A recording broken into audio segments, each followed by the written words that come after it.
Hello friends, स्वागत है आप सभी का दृष्टिकोण क्लासेस के इस ऑनलाइन प्लेटफॉर्म पर जहां मेहनत मिले स्मार्टनेस से। तो कैसे हैं आप लोग? आशा करते हैं बहुत ही बेहतरीन, जानदार, शानदार और जबरदस्त होंगे और आप लोगों की जो पढ़ाई लिखाई जो तैयारी है बहुत ही बेहतरीन तरीके से चल रही होगी। और हमारी भी इस तैयारी को और भी शानदार, जानदार और जबरदस्त बनाने के लिए हमारी सीरीज जो चल रही थी द 10 मिनट शो, जिसमें हम history, geography, polity, economy, current affair और टॉपिक वाइज करंट अफेयर और स्टैटिक जीके, बहुत सारे सब्जेक्ट्स के जो इंपॉर्टेंट टॉपिक है वो भी पी वाई क्वेश्चन के एनालिसिस करने के बाद जो टॉपिक होता है, जो सबसे ज्यादा मैक्सिमम टाइम पूछा जाता है या पूछे जाने की संभावना होती है, हम उस टॉपिक को क्विक रिवीजन फॉर्मेट में, छोटा पैकेट बड़ा धमाका के रूप में हम आपके सामने लेकर आते हैं। तो इस शो से जुड़ना बिल्कुल मत भूलिएगा, क्योंकि इसमें 10 से 12-15 मिनट में आपको पूरा का पूरा टॉपिक रिवीजन या पूरा कंप्लीट याद करा दिया जाता है। तो चलिए स्टार्ट करते हैं आज की जानदार शानदार क्लास। और आज को आपको हम बता दें कि हमारा और एक सेशन चलता है जो कि बुक्स है, जो कि ट्रिक और एनिमेशन बेस पे चलता है। वो क्लास, वो सेशन इस फॉर्मेट में रहता है कि अगर आप उस सेशन को पूरा अटेंड कर लें तो वो पूरा का पूरा टॉपिक और साथ में एमसीक्यू वो आपके दिमाग में बिल्कुल छप जाएगा, बिल्कुल मक्खन की तरह चीजें याद हो जाती है, क्योंकि वो ट्रिक और एनिमेशन से वो क्लासें चलती है। तो उस क्लास से जुड़ना बिल्कुल मत भूलिएगा, जिसमें हमने बुक्स एंड ऑथर और बहुत सारे टॉपिक्स को कंप्लीट कर रखा है। और द 10 मिनट्स में ब्रांड एम्बेसडर हो गया है, परिवर्तित नाम हो गया है, दादा साहब फाल्के पुरस्कार आज हो जाएगा, और इसी के साथ प्रमुख योजनाएं हो गई है। मतलब इसी तरह मोस्ट इंपॉर्टेंट टॉपिक जो कि आने की प्रबल संभावना होती है एग्जाम्स में, उन सभी टॉपिक को कुछ ही समय में कंप्लीट करा दिया जाता है। चलिए आज का देखते हैं।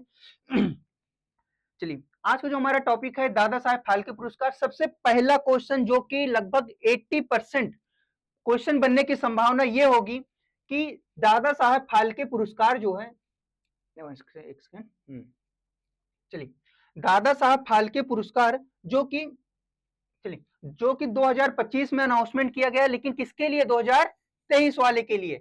तो विजेता कौन है? 80% जो चांसेस है क्वेश्चन यहीं से बनेगा कि दादा साहब फाल्के पुरस्कार के विजेता होंगे मोहनलाल। कौन है? मोहनलाल। नेक्स्ट देखेंगे। अब हम इनके बारे में थोड़ा सा देख लेते हैं कि ये कौन है। ये है मोहनलाल। कौन है? ये है मोहनलाल। और मलयालम सिनेमा के सुपरस्टार और भारतीय सिनेमा के महानायक। कौन है? मोहनलाल। 4 दशकों से अधिक, क्या है, 4 दशकों से अधिक समय से फिल्मों में सक्रिय, लगभग कितनी फिल्मों की कितनी फिल्मों में काम किया है इन्होंने? 340 फिल्मों से अधिक फिल्मों में इन्होंने काम किया है, याद रखिएगा। इसी के साथ 2 बार राष्ट्रीय फिल्म पुरस्कार, क्या है, लगभग 2 बार राष्ट्रीय फिल्म पुरस्कार के विजेता हैं। और इसी के साथ पद्म भूषण और पद्म श्री, क्या है, पद्म भूषण और पद्म श्री से भी अलंकृत किया गया है। चलिए हम आगे अगर देख लें कि दादा साहेब फाल्के पुरस्कार जो है, चलिए ये तो वही है। दादा साहेब फाल्के पुरस्कार यह भारतीय सिनेमा का सर्वोच्च पुरस्कार है, याद रखिएगा। डायरेक्ट क्वेश्चन पूछ सकता है कि भारतीय सिनेमा का सर्वोच्च पुरस्कार कौन सा है, तो याद रखिएगा जो भारतीय सिनेमा का सर्वोच्च पुरस्कार है वो दादा साहेब फाल्के पुरस्कार है। याद रखिए इसमें उद्देश्य क्या होता है? भारतीय सिनेमा के विकास व समृद्धि में असाधारण और आजीवन योगदान देने वाले व्यक्तियों को सम्मानित करना। चलिए इसका जो उद्देश्य होता है दादा साहेब फाल्के पुरस्कार का, वो होता है जो भारतीय सिनेमा में सर्वोच्च प्रदर्शन किए रहते हैं उन्हें दादा साहेब पुरस्कार से पुरस्कृत किया जाता है। याद रखिएगा। अगर हम इसकी शुरुआत की बात करें तो इसकी स्थापना 1969 में हुई थी। कब हुई थी इसकी स्थापना? 1969 में हुई थी। और याद रखिएगा बहुत मोस्ट इंपॉर्टेंट क्वेश्चन ये होगा कि सबसे पहला पुरस्कार से किसे सम्मानित किया गया, तो याद रखिएगा देविका रानी। और ये है देविका रानी, ये है देविका रानी। ये तो पहला पुरस्कार किसे दिया गया था? देविका रानी। नेक्स्ट देखेंगे कि ये जो दादा साहेब फाल्के पुरस्कार होता है इसके प्रदानकर्ता कौन होते हैं, इसको किसके द्वारा दिया जाता है, तो याद रखिएगा भारत सरकार के सूचना और प्रसारण मंत्रालय द्वारा। किसके द्वारा? भारत सरकार के सूचना एवं प्रसारण मंत्रालय द्वारा। और जो कि राय लेता है किससे? फिल्म समारोह निर्देशालय के माध्यम से। किसके माध्यम से देता है? फिल्म समारोह निर्देशालय के माध्यम से ये पुरस्कार वितरित किया जाता है। नेक्स्ट देखते हैं कि इसमें दिया क्या क्या दिया जाता है। स्वर्ण कमल और इसी के साथ शॉल और नगद राशि दी जाती है, और नगद राशि दी जाती है। नेक्स्ट देखेंगे अगर हम नामकरण की बात करें, भारत के सिनेमा जगत के पिता मतलब कि ये जो दादा साहेब फाल्के पुरस्कार है इसका नामकरण कैसे हुआ। याद रखिएगा कि भारत के सिनेमा जगत के जो पिता हैं दादा साहेब फाल्के के द्वारा इसका नाम, फाल्के के नाम पर ये तो दादा साहेब फाल्के पुरस्कार पड़ा। याद रखिएगा इसमें तीन चीजें ये मिली कि इसकी शुरुआत 1969 में हुई थी और इसी के साथ सबसे पहला पुरस्कार देविका रानी जी को दिया गया था और प्रदानकर्ता कौन है, भारत सरकार का सूचना और प्रसारण मंत्रालय इसका प्रदान करता है। और इसी के साथ जो है फिल्म समारोह निर्देशालय के माध्यम से, क्या है, फिल्म समारोह निर्देशालय के माध्यम से इसे प्रदान किया जाता है और इसमें स्वर्ण कमल, इसी के साथ एक शॉल और नगद राशि वितरण किया जाता है।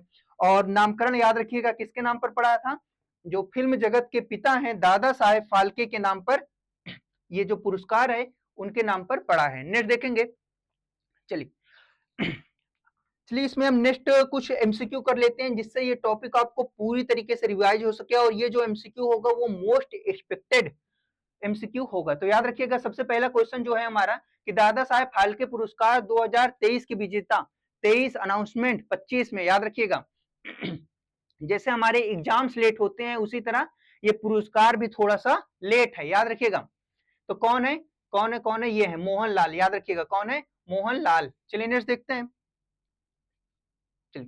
नेक्स्ट है भारतीय सिनेमा के जगत पितामह किसे कहा जाता है। हमने क्या कहा कि भारतीय सिनेमा के जो पितामह हैं जो कौन है, वो है दादा साहेब फाल्के। कौन है, दादा साहेब फाल्के, और इन्हीं के नाम पे ये पुरस्कार दिया जाता है। चलिए नेक्स्ट देखते हैं। दादा साहेब फाल्के पुरस्कार की स्थापना की बात हो रही है, कब हुई थी, तो याद रखिएगा 1969 में इसकी स्थापना की बात हुई थी। चलिए नेक्स्ट देखते हैं, इसकी स्थापना हुई थी। नेक्स्ट क्वेश्चन है हमारा कि दादा साहेब फाल्के पुरस्कार के पहले विजेता कौन थे। याद रखिएगा पहले विजेता की बात हो रही है तो याद रखिएगा कौन है, देविका रानी। कौन है, देविका रानी। चलिए नेक्स्ट देखते हैं।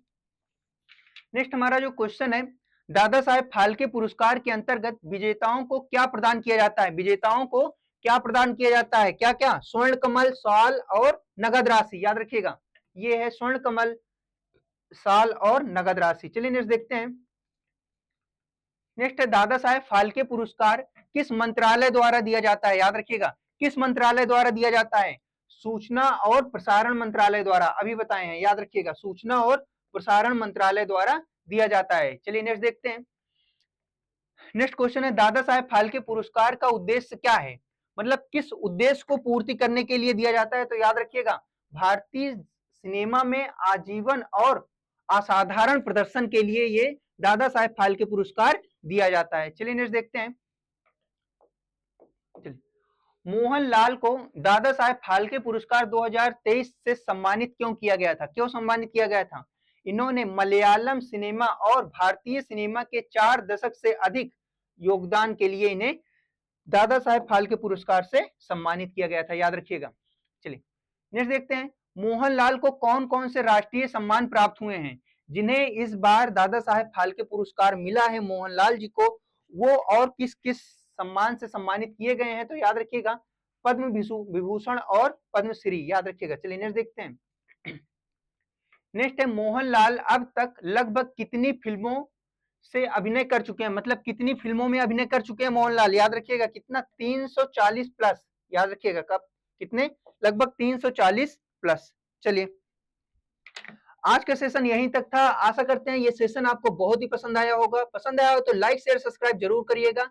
ये 10 मिनट्स हुआ, इसी के साथ हमारा एक और सेशन चलता है जो कि ट्रिक और एनिमेशन के साथ चलता है और उसमें ऐसी तरीके से, ऐसी ट्रिक से चलता है कि जो आपको क्लास में रहते ही, क्लास को देखते ही सारी चीजें मक्खन की तरह याद हो जाएगी। तो उस सेशन से जुड़ना बिल्कुल मत भूलिएगा। और ये सेशन पसंद आया हो तो लाइक शेयर सब्सक्राइब जरूर करिएगा। अपना ख्याल रखिए, अपने माँ बाप का ख्याल रखिए। Thank you for watching.